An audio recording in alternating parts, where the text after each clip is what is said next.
સાથે જ મહાવીર પ્રભુનું શાસન પામનારા આપ સૌને મારા સાદર પ્રણામ। लाखों आए लाखों गए न कोई निशानी है, जिसने कुछ करके दिखाया उसकी यह अमर कहानी है।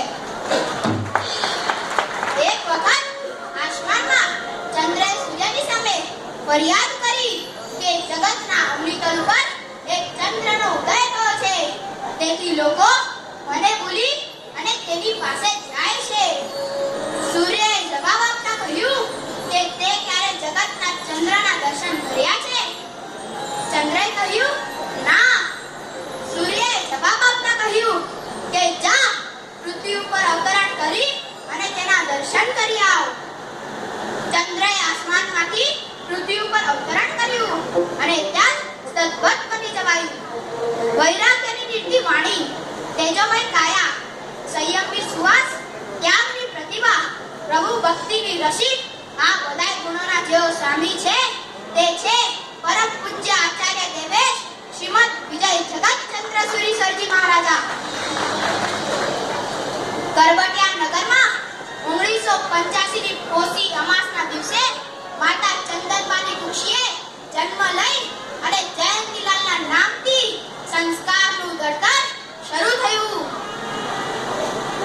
બાળપણથી જ તેમના હૃદયમાં સંયમના બીજ રોપાયેલા હતા। તેમને 23 વર્ષની યૌવન વયમાં સંયમને સંસારને અલવિદા કહી અને સંયમના માર્ગે પધાર્યા। તો ત્યાગ, અપ્રમત્ત ક્રિયા, વૈરાવજ એ જેઓના પ્રાણ છે, તો પછી પ્રભુ ભક્તિ, ગુરુ આજ્ઞા, સ્વાધ્યાય તેમની રગ રગમાં સમાયેલા છે। દીક્ષા લીધા બાદ અનેક કઠોર અભિગ્રહોને તેમને ધારણ કર્યા છે। 10 વર્ષ સુધી દેવા, મીઠાઈ, ફ્રૂટ, ફરસાણનો ત્યાગ કર્યો છે। મહિનામાં 25 દિવસ દૂધનો ત્યાગ કરવો, હરરોજ એકાસ્નાન કરવા અને તે પણ માત્ર 2 કે 3 દ્રવ્યથી જ કરવા। વૃત્તિ સંક્ષેપ તપ અને ઉણોદરી તપ પ્રત્યેની તેમની નિષ્ઠા ગજબની છે।